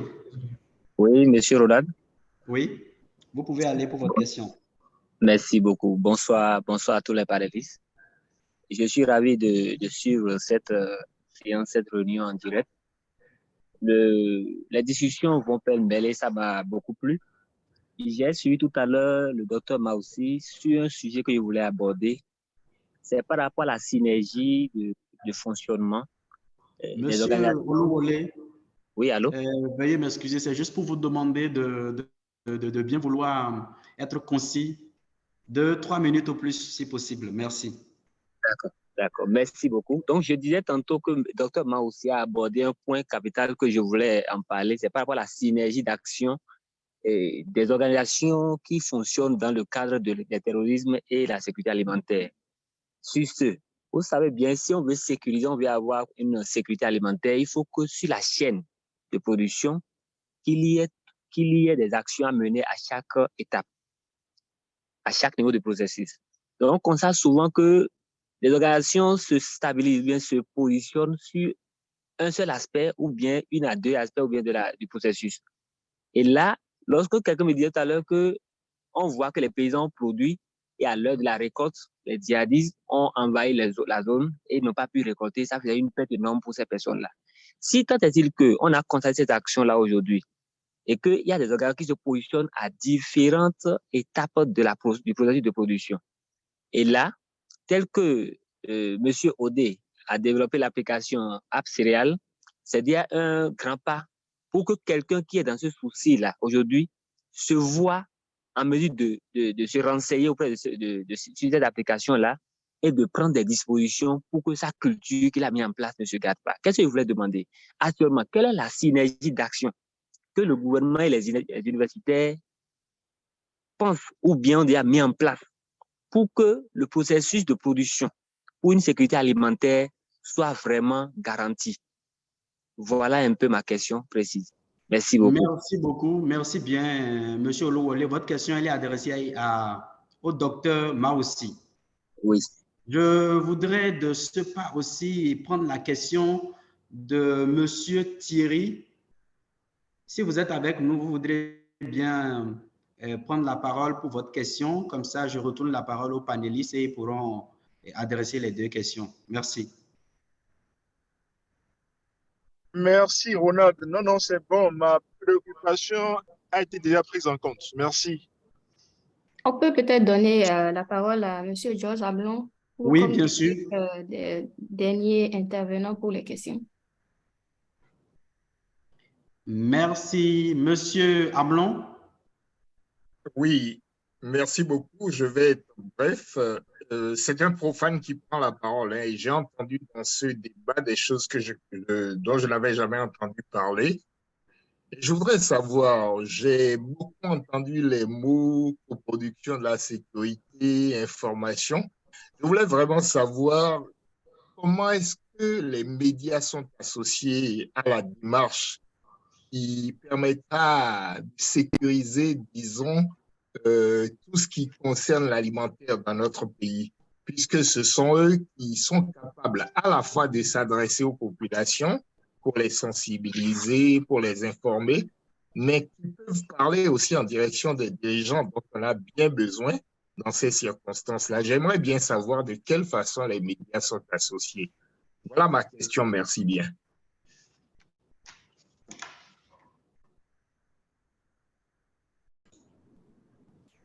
Ok, Ronald. Oui, docteur Maroussi, vous pouvez aller.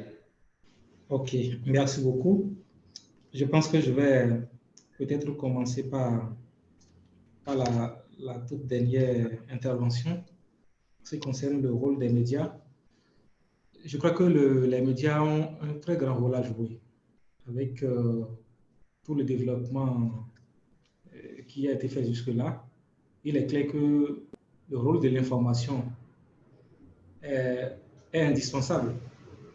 Et nous savons que l'information, les médias aujourd'hui sont capables de donner de bonnes et de mauvaises informations. Et pour cela, je peux déjà vous rassurer que ça a été une grande préoccupation pour le Conseil national pour l'alimentation et la nutrition, le CAN, qui est logé au niveau de la présidence de la République, que nous avons eu l'opportunité d'appuyer pour renforcer les capacités des journalistes de la presse écrite et de l'audiovisuel sur la manière d'informer la communauté, non seulement au niveau macro, au niveau national, au niveau départemental et au niveau communautaire, sur la manière dont les journalistes doivent utiliser les informations qu'il faut, la manière de passer les informations pour que la population puisse les capter, pour que ça leur soit vraiment utile dans leur quotidien. Maintenant, dans le contexte actuel de la sécurité en relation avec la sécurité alimentaire, la sécurité de la zone en question avec la sécurité alimentaire, pour l'instant, à ma connaissance, il n'y a pas encore eu de mise à jour spécifique sur les informations qu'il faut apporter à ces acteurs-là. Peut-être que les autres panélistes ont des informations à ce sujet, pourraient l'apporter. Merci, Dr Maroussi. Oui, je n'ai pas fini. Il y a la question de la synergisation. D'accord. Encore 2 minutes, oui, si c'est possible. Oui, bien sûr. D'accord, merci. Oui, pour la synergie d'action, je peux rassurer du moins le collègue qu'il y a des cadres de concertation qui sont mis en place au niveau des communes.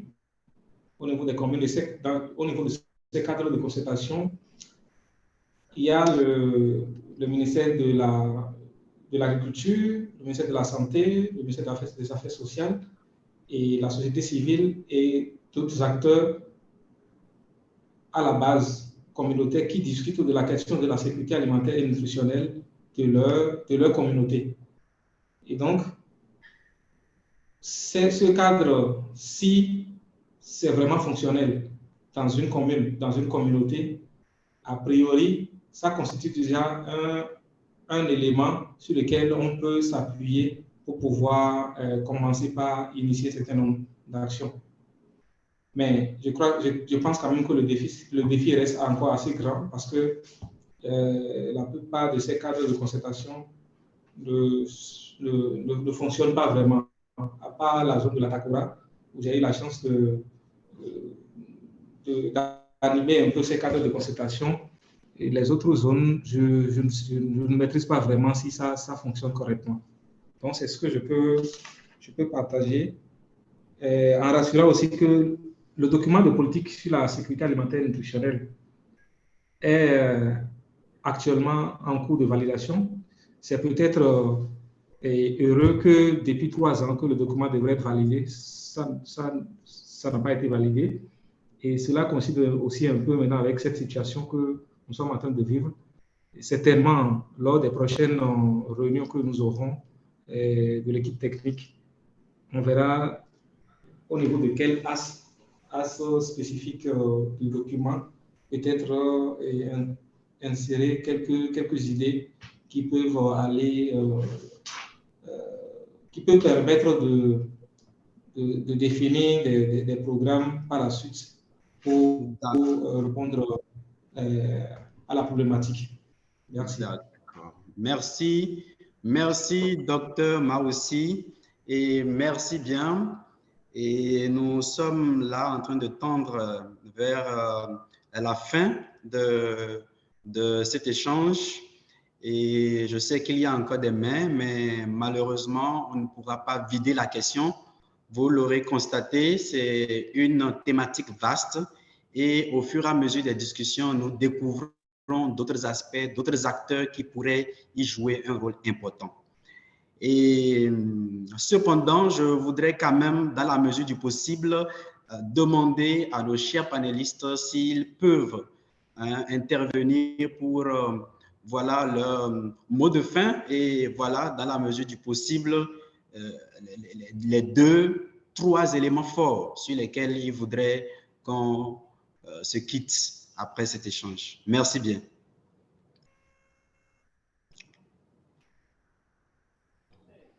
Docteur Maoussi, vous voulez commencer ou Monsieur Oda? Ok, d'accord, bon, je vais commencer. Trois recommandations fortes que je pourrais formuler. Si ça peut tenir en 2 minutes, si ça peut tenir en 2 minutes, je serai vraiment voilà, content. Merci. Bien sûr. D'accord. Donc, la première recommandation, c'est de promouvoir vraiment une agriculture durable basée sur les technologies de pointe pour faciliter vraiment l'efficacité, la productivité, tout ça, les réseaux de distribution. Deuxième chose que j'aimerais dire, c'est aujourd'hui de faire en sorte que notre agriculture soit prospère pour transformer les zones rurales. C'est ce qui permettra de garder ces jeunes-là qui vont vers l'extrémisme. Et la dernière chose, c'est la collaboration, le partenariat. Dans le partenariat, je parle déjà de partenariat avec les différents pays, le Bénin, le Burkina et le Niger. Je parle de collaboration entre les organisations locales, à Matari, à Manavi, et autres. Et la dernière chose, recherche. Donc, les institutions de recherche, qu'on travaille également à pouvoir trouver des solutions pertinentes. Donc, pour finir, j'invite tout le monde à pouvoir aussi voir l'application App Céréales, qui est une technologie qui va désormais faciliter la tâche aux producteurs, étant donné qu'on ne peut pas envoyer des techniciens partout dans les zones assiégées. Merci. Merci, Monsieur Oda. Docteur Maoussi. Oui, merci beaucoup. Oui, je voudrais vous remercier une fois encore. Je crois que dans les différentes interventions tout à l'heure, il y a déjà un certain nombre de recommandations qui ont été faites. Je vais certainement revenir sur peut-être 2. Le premier, c'est vraiment de travailler à ce que la mobilisation au niveau communautaire soit vraiment un succès pour lutter efficacement contre ce fléau. Parce que si les différents acteurs au niveau de la communauté ne s'interagissent pas, ne travaillent pas main dans la main, ce serait un peu difficile et dommage. Donc, c'est un point essentiel pour moi. Et l'autre chose, c'est beaucoup plus la question de la synergie. Comme je l'ai dit, ce n'est pas seulement au niveau de la communauté, mais je pense que l'effort doit être fait à chaque niveau, c'est-à-dire au niveau macro, méso et au niveau micro. Je pense que les organisations internationale ou de coopération technique essaient déjà de faire certaines actions, mais il serait intéressant que les ministères sectoriels au niveau national aussi restent dans cette même dynamique pour que les actions puissent être faites de commun accord pour qu'il n'y ait pas de doublons, pour qu'on gagne en temps, en ressources et en efficacité. Voilà un peu ce que je peux dire, tout en vous remerciant une nouvelle fois. Merci. Merci beaucoup, Dr. Maossi, c'est à nous. Je vous dis merci. Et professeur, si vous êtes encore avec nous, vous voudrez bien intervenir pour vos derniers points forts. Merci. Merci beaucoup. Trois points. Le premier, pour moi, il faut nécessairement une nouvelle forme de sécurité. La sécurité classique telle qu'on l'a connue avec le militaire qui a son arme avec la gâchette facile, je crois qu'il faut pouvoir revoir cela. Donc, une nouvelle forme de mise en œuvre de la sécurité. Ça, c'est le premier élément. Deuxième élément, la jeunesse, les jeunes, il faut pouvoir bien former la jeunesse et leur donner de l'emploi. Ça, c'est un élément important parce que c'est la proie facile. C'est par eux que ces terroristes interviennent. Donc, il faut pouvoir limiter, anticiper à ce niveau. Et troisième forme, ou bien troisième proposition, c'est pouvoir informer et sensibiliser. Je suis content de la question du doyen Georges Amelon. Et informer, sensibiliser qui, vous allez me demander, les agriculteurs pour une nouvelle forme d'agriculture, une agriculture durable, telle que le disait le collègue tout à l'heure. Informer, sensibiliser les politiques à travers des plaidoyers, la population elle-même et puis la société civile. Je crois que c'est en appuyant sur ces trois leviers, quelque chose sera fait et quelque chose va changer. Merci beaucoup.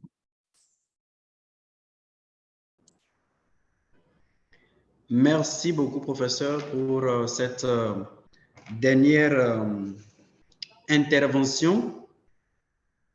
Et merci aux participants qui sont restés connectés avec nous tout au long de ce voyage. Et un voyage que nous avons effectué avec comme conducteur le professeur Mohamed Nasser Bako, l'entrepreneur agricole Steve Oda et le docteur Maossi Élisée, qui, de par les interventions, nous ont permis, je pense, pour ceux qui étaient habitués à la thématique, d'avoir des informations plus précises, d'avoir des outils de lecture, d'analyse de la situation actuelle et également de voir avec l'intervention de M. Oda les pertes déjà observées et le manque à gagner et qui vient s'ajouter aux difficultés, aux défis que rencontrent déjà les producteurs qui, dans leur quotidien, font face à un paquet de contraintes que nous connaissons déjà dans l'agriculture. L'intervention du docteur Maossi nous a permis de voir un peu en termes d'initiative ce qui pourrait être fait et aussi en quoi cette situation sécuritaire entrave les initiatives d'appui des organisations à la base qui travaillent avec les producteurs. Les différentes interventions nous ont vraiment permis de non seulement discuter du fond de la question, mais aussi de découvrir, comme vous n'avez cessé de le dire, le caractère transdisciplinaire, multidisciplinaire, transprofessionnel, transsectoriel de la question et qu'il faille que chaque acteur à divers niveaux puisse se donner la main, collaborer, travailler en synergie pour qu'ensemble nous puissions atténuer déjà les effets, les impacts constatés et prendre des mesures pour que cette situation ne devienne pas permanente. Donc, merci bien. Et je suis, ou j'espère comme moi, que vous êtes sortis vraiment enrichis et qu'à partir de cette communication, vous pouvez déjà vous-même faire d'autres recherches complémentaires, lire, approfondir vos connaissances en lien avec cette thématique.